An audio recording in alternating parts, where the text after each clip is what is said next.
You're sitting at the table. The food is good, the conversation is light, and then it happens. Someone asks a question. It sounds simple. So, are you thinking of buying a place soon? Or, how's work going? They paying you well over there? Your fork feels a little heavier. You take a sip of water, but your throat stays dry. The room doesn't change, but something in the air does. This isn't just a question about money anymore. It's a doorway. And walking through it means stepping back into a role you thought you'd left in your childhood bedroom. The person asking might not mean any harm. They probably don't. But that's the thing about family systems. They have their own gravity. One question about salary or rent or investments, and you can feel it pulling you in. You're not the 35-year-old with a career and bills and a retirement account you're trying to figure out. You're back to being the kid who needs to explain their report card, the one whose choices are up for review. Your body knows it first. A tightness in your shoulders, the need to shift in your chair. You might smile, but it's the kind that makes your cheeks feel tired. You start editing your answer before the words even form. You can't just say the number. You can't just say the plan. You have to frame it, pad it. Explain it in a way that won't trigger the next wave of questions, or the silent comparison, or the unsolicited advice that feels like a verdict. Because with family, money is rarely just math. It's a language. It translates into other words: success, responsibility, stability, wisdom. And when you're speaking that language at the family table, you're not just sharing data. You're being measured. Maybe you're the sibling who chose a different path, the artist, the teacher, the one who moved away, and talking about money feels like handing them a scorecard where you already know you're losing. Or maybe you're the one who's doing well financially, and then the conversation fills with a different pressure. The unspoken expectations, the hints, the sense that your money is now a community resource they have a right to comment on or even claim. It's exhausting. And so, you hate it. You dread the holidays, the birthdays, the phone calls where you know the subject will circle back. You develop strategies. You change the topic with a joke. You give vague, cheerful answers. Oh, getting by. You might even lie. A little. Shaving a few zeros off your rent or adding a few to your salary, just to craft the version of you that will survive the conversation with the least amount of damage. This isn't about being secretive or immature with your finances. This is about protection. Your mind is reacting to a threat. The threat of being reduced. The threat of old wounds being poked. The threat of your autonomy, your hard-won right to make your own choices with your own life, being gently or not so gently taken off the shelf and examined by the committee. If you've ever felt your stomach drop at a simple money question from a parent or a sibling, you're not overreacting.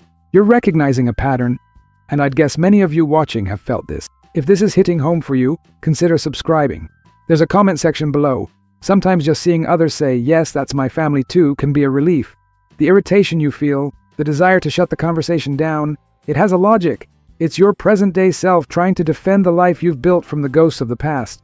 To understand why, we have to look at what those ghosts actually are.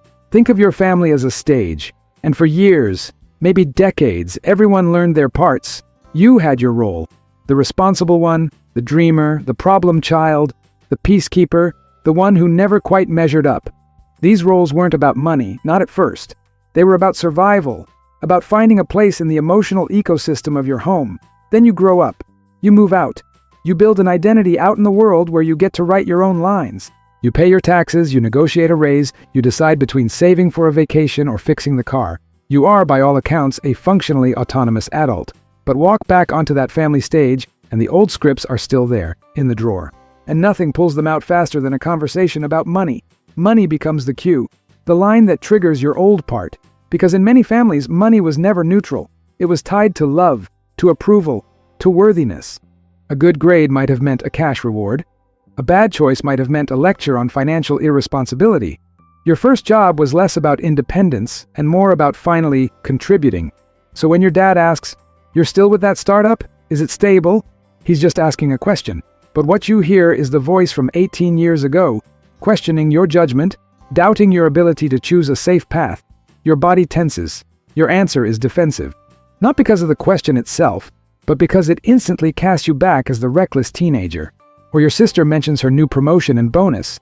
She's just sharing good news. But in the silent theater of your mind, the comparison begins. You're no longer two adults with different careers. You're back to being siblings competing for a scarce resource. Parental pride. Your own accomplishments, which felt solid an hour ago, suddenly seems small. You feel that old itch to prove yourself, to justify your life. This is regression. It's psychological whiplash. One moment you're a capable person, the next you're a child seeking permission. Your voice might even change. It gets higher, or quieter, or it takes on a pleading tone you thought you'd abandoned. You're not arguing about finances, you're fighting to stay in your adult body while the conversation tries to stuff you back into an old costume that no longer fits. The questions themselves become landmines. How much did you pay for that? Isn't a request for data. It's an audit. When are you going to buy a house? Isn't curiosity. It's a checklist for proper adulthood, and you're behind. Why are you wasting money on that? Isn't concern. It's a judgment on your values, your pleasures, your right to spend your own money on what you choose. You try to have an adult conversation, but you're not speaking the same language. You're speaking facts and figures. They're speaking a dialect of history, emotion, and unspoken rules. You say, investment. They hear risk. You say, I'm happy with my choice. They hear, I'm rejecting your life model. The exhaustion sets in because you're doing two jobs at once. You're managing the practical content of the conversation, the numbers, the plans, and you're also, frantically, managing the emotional subtext, the roles, the judgments, the ancient history. It's mental and emotional multitasking at an Olympic level. And it's why, after 20 minutes of talking about mortgage rates, you feel as drained as if you'd run a marathon. You're not being sensitive, you're navigating a minefield with a map drawn in childhood. Every step requires remembering where the old explosions happened. Let's pause on that feeling of exhaustion. It's not just in your head, it's physical. Your jaw is tight. There's a faint headache starting behind your eyes.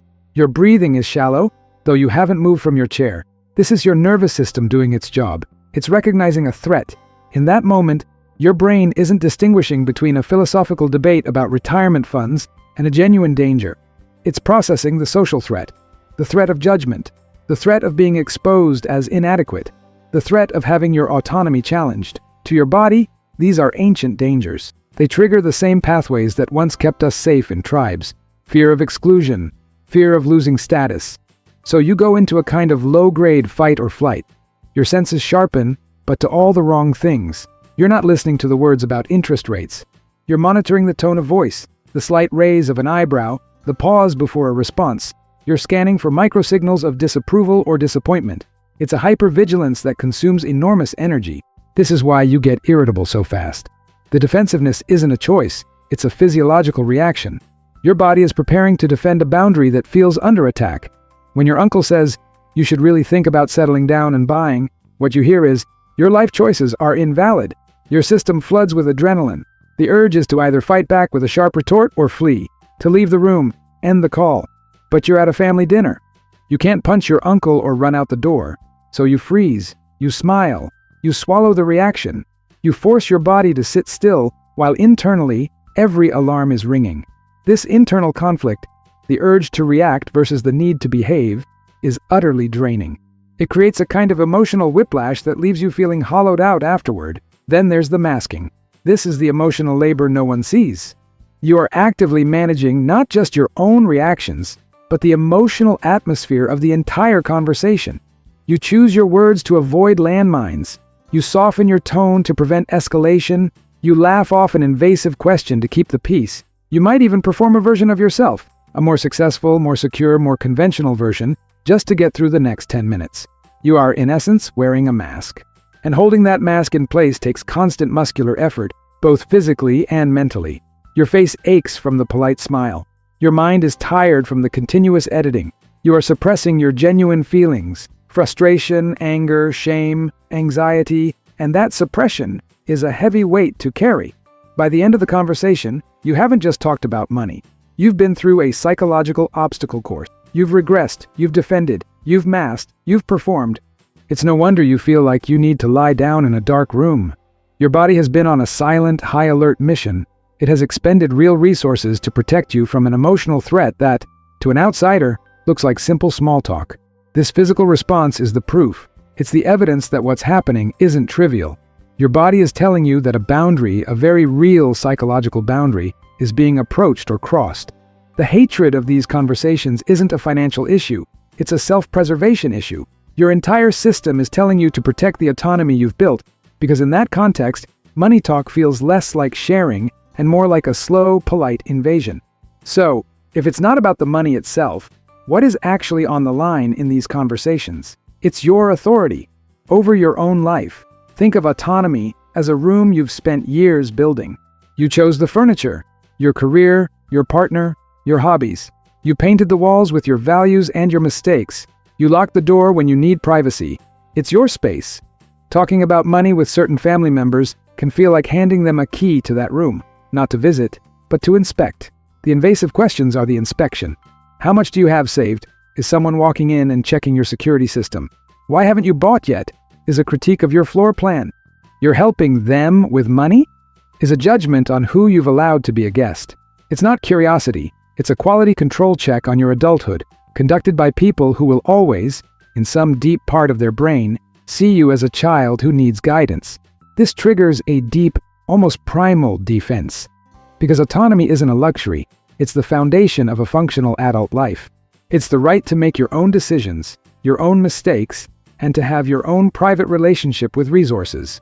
When that is questioned in the guise of casual chat, it feels like a threat to your very sovereignty. This is also where obligation and guilt enter. Stage left. In many families, money is intertwined with duty. Your success is not fully yours. It's a family asset. Your resources are seen as part of a collective pool. So a conversation about your raise isn't just good news. It's an event that recalibrates what you owe. It activates old ledgers of sacrifice. After all we did for you, may not be said aloud, but it hangs in the air, turning your financial update into a moral accounting. You feel the pressure to share, to give, to include them in decisions, not because you want to, but because the alternative feels like betrayal. Saying no, or even that's private within this system, is translated as selfishness, ingratitude, keeping secrets. So you stay silent. You avoid the topic altogether, because to talk about it is to open the door to claims you don't feel emotionally equipped to handle. And finally, there's the loss of narrative control. Your financial life is part of your story. Maybe you're prioritizing travel over a down payment. Maybe you're in debt from a career change you believe in. Maybe you're content with a simple life. You have the internal narrative that makes sense of these choices. But in the family arena, that narrative can be hijacked. Your adventure becomes irresponsibility. Your career pivot becomes a phase. Your contentment becomes a lack of ambition. They rewrite your story using their own dictionary of what a good life looks like, and you sit there, watching your own experiences be translated into a language that makes you feel small, foolish, or lost. It's a profound form of disrespect. It dismisses the person you have become in favor of the character they still need you to be for their own story to make sense. Hating these conversations, then, is a form of loyalty to yourself. It's your psyche refusing to hand over the keys. It's your emotions rebelling against a forced regression. It's your body signaling that a boundary is necessary. The discomfort is not the problem. It's the alarm system. It's telling you that something precious, your hard-won right to be the author of your own life, is feeling exposed. Understanding why you hate these talks is the first step. It's the validation that you're not crazy or secretive or bad with money. You're having a coherent human response to a complex psychological trigger. But it leaves you with a practical question. What now? Do you just avoid family forever? Probably not. But you can change what the conversations are about. The goal isn't to become an open book about your finances to people who make you feel small. The goal is to protect your autonomy while remaining in connection. And that starts with a subtle but powerful shift, separating the topic from the dynamics. The dynamics are the old scripts, the guilt, the inspection. The topic is just numbers and plans. You can't change the dynamics in one conversation, but you can refuse to play your old part on that old stage. This begins internally. Before you even see them, you name the feeling. This is the regression trigger. This is the inspection dynamic. Just labeling it pulls it out of the emotional fog and into the light of your adult mind. It creates a sliver of space between the question asked and the child who wants to answer. Then you have option. You are not limited to just answering or lying. There is a middle ground, managing the information without engaging the drama. You can deflect with grace. Oh, the housing market is such a wild ride right now. Who can even predict? You've acknowledged the topic without handing over any personal data. You can reframe the question. Are you asking because you're thinking of buying something yourself? You gently bounce the spotlight back. You can set a gentle, firm boundary. You know, I've decided to keep the specifics of my finances private, but I appreciate you caring. Said with a calm smile, it states a fact, not a fight. The key is in your delivery. No defensiveness, no anger, a simple, neutral statement of your position as if you were stating the weather. The reaction you get will tell you everything. If they respect it, even with surprise, you've just rewritten a tiny rule of engagement. If they push, you have your confirmation that the conversation was never about sharing. It was about control. And that gives you permission to disengage. I've said all I'm comfortable sharing on that. How about those sports? This isn't about winning an argument. It's about staying in your adult chair. It's about teaching people through consistent action how to talk to you. It will feel awkward at first. You might feel a rush of that old guilt. But with each small act of boundary setting, you reinforce the walls of your own room. You prove to yourself that you can be part of the family without dissolving back into it. The hatred you feel is a signal. It's pointing to a place where your growth collides with an old, rigid structure. Listening to that signal doesn't mean burning bridges. It means building a stronger, more mature you who can stand on that bridge without fear of being pulled over the side. Your relationship with money is yours. Your story is yours. Some chapters are meant to be read only by you. And that's not a failure of family. It's a feature of adulthood. If these kinds of conversations about the hidden psychology of our everyday struggles resonate with you, this channel is where we explore them. Subscribing means you won't miss the next one, and hitting that notification bell is just a quiet way to make sure these ideas find you when you might need them. Thanks for watching.